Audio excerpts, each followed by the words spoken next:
Hello again, everyone. Ambassador Terry with another What Are You Doing interview. And this week's interviewee is Sarah Dawkins. Welcome, Sarah. Hi, Ambassador Terry. Thank you for having me. I'm very happy that you're here. And ladies and gentlemen, you're going to be happy too, because Sarah Dawkins, here comes the famous question. What are you doing? Thank you. I am helping people to uncover the root cause of their health problems, their symptoms, their diagnosis, and dig into that to understand it and then help them support them on their healing journey back to health and wellness.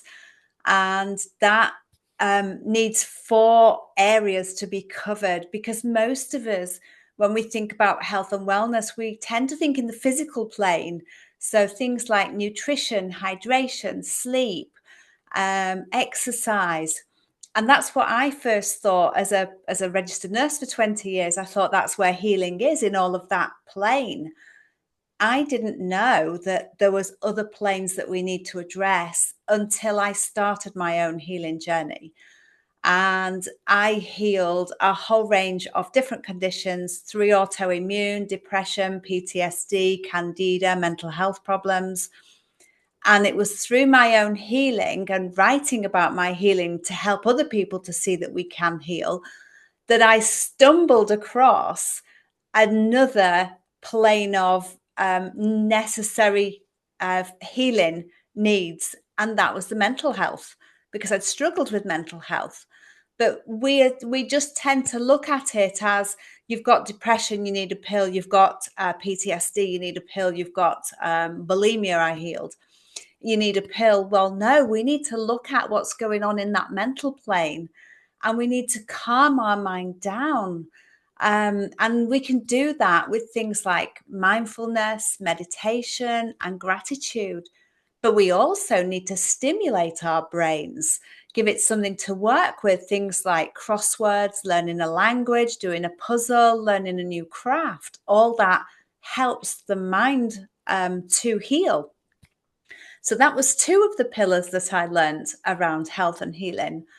And I then went on to understand through doing some meditation that we need to get back in touch with that little voice that's inside of us. It's inside of us all, but often we get disconnected from it and we lose touch with it.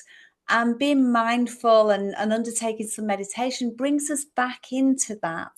So if we can come back in and listen to that voice, it's there for us, it loves us, and it's working for our best health. So we need to reconnect with that. So that entails a spiritual plane or pillar. But I didn't realize the key part of healing was actually the emotional part. And it wasn't until I left nursing and trained as a coach that I realized there's a huge impact of our emotions, and particularly from our past. So the work I'm doing is helping people to tap into their past, to understand it from the eyes that they are as the adult now, with the skills and knowledge they've got, because we tend to hold on to our past traumas and we stuff them down and we hold them through the eyes of the child that we were.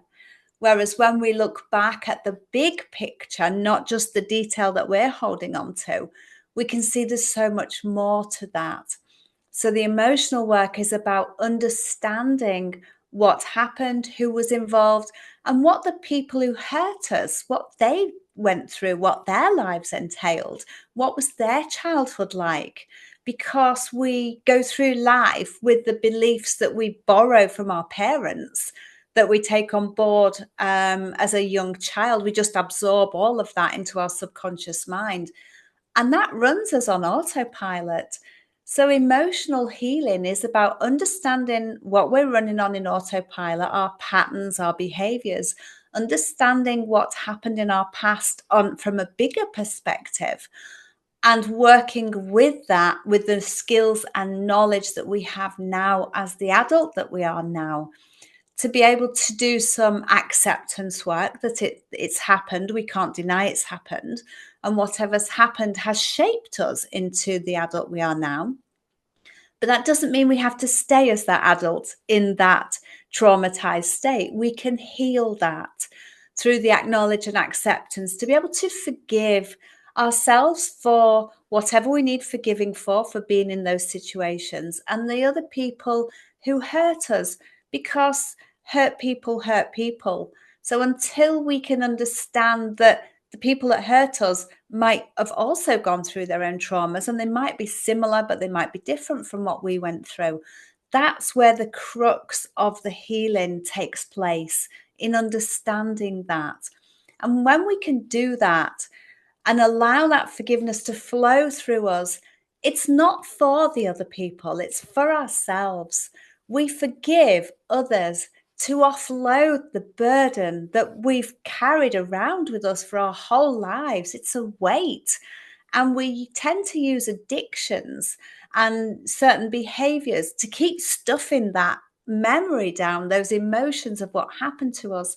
So when we can forgive and just allow and offload that burden, we no longer need those behaviors or those addictions to quash those memories and those feelings, because we've dealt with it.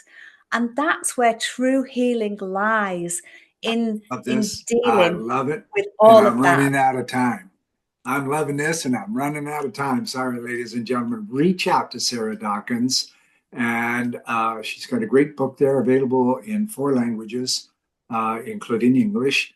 Heal Yourself. And Sarah, thank you very much for coming today. This was just terrific. I appreciate that you're doing this for me. Thank you, Ambassador Terry. It was lovely to be with you and your audience. And ladies and gentlemen, bye for now. Hello, I'm Ambassador Terry. Let's talk soon.